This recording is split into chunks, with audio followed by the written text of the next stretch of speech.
Saan kaya nakuha ng mga Pilipino ang ibang salitang ginagamit nila sa pakikipag-usap? Cause everybody is kung fu fighting. Your mind becomes half with a lie. Ano yun? Ni hao?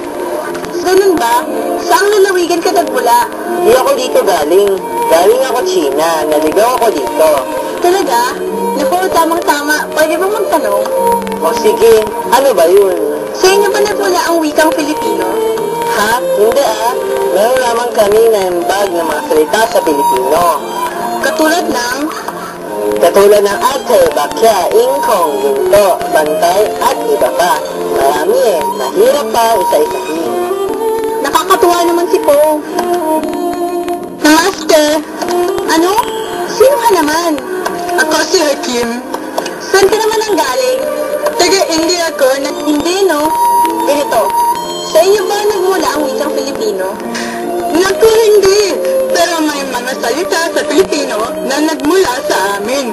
Gaya ng bakala, likha, budhi, bahagi, at syempre ganda katulad mo. At halimaw katulad mo? Ah, oo, grabe ka naman. Joke lang. Salamat ah. Ako si Dora, ang taadik, kaya palapagpag na sapatos mo, tapos sobrang surog na yung bayak mo.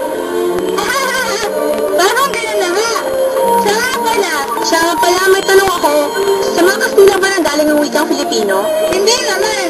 Pero syempre, isa ito sa mga naka-impluensya kung kaya't mayroong wikang Filipino.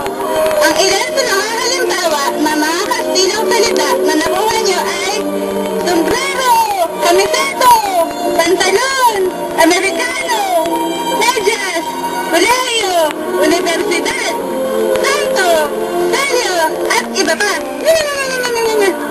Ah, galing naman. Akala ko ang mga salitang yun ay sadyang sa mga Pilipino nang galing. O paano? Aalis na ako.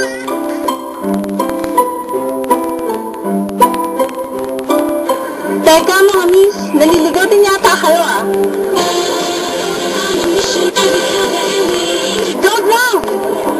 We're gonna kick your ass if you come anywhere near us. Yeah! Ano? Ano naman kalokohan yan? Sabi ko, huwag kang gagalaw, kundi lalabanin ka namin. Yeah, ang bata is fine. Galing kami sa United States of America. Talaga? Ibig sabihin ba nun, kilala niyo si Dora? Oo, yung naglalakwan siya lang yun. Oo nga pala, sa inyo ba nang galing ang wikang Filipino? Ha? Hindi! Pero may mga salitang Filipino na hinangas sa wikang Ingles. Kadalasan nga, salitang kolokyal pa. Tulad ng record, basket, school, high school, teacher, notebook, at iba pa. Actually, may mga salita rin sa Filipino na kombinasyon ng Ingles at Kastila. Tulad ng adventura na galing sa Ingles na adventure, at adventura naman ng Kastila.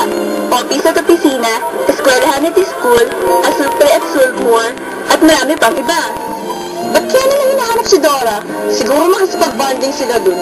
O yung duwa naman pala galing. Alam mo ba kayo na pa hinahanap ng dato puti? Ah, wala.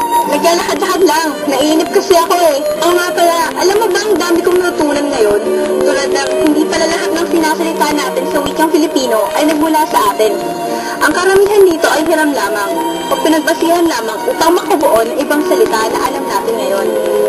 Tama, galing nga. Pero alam mo ba na ang ibang mga salitang Tagalog ay nanggaling pa sa iba't ibang bahagi ng Pilipinas? Nakabuo ng mga salita dahil sa pag-uugnayan ng mga taong lalawigan at taong pulo. At kapag nalikha ang isang salita dahil sa malaking pambansang pangangailangan, ito'y nananatili. Kapag mahaba ang talaan ng mga nilikha at hindi naman kailangan ng bansa, ang mga salita ito'y sumasama sa hangin. Alam mo ba, ang kabuuang pangkasalukuyan ng Filipino ay sinasabi na ay may mga 30,000 salitang ugat at 700 panlapi. Mga 18,000 sa mga salitang ugat ay katutubo sa Pilipinas. Mga 12,000 ang hiram. Mga 8,000 hanggang 10,000 salita ang magkakapareho sa mga pangunahing wika sa Pilipinas. Wow! Nakakamalas!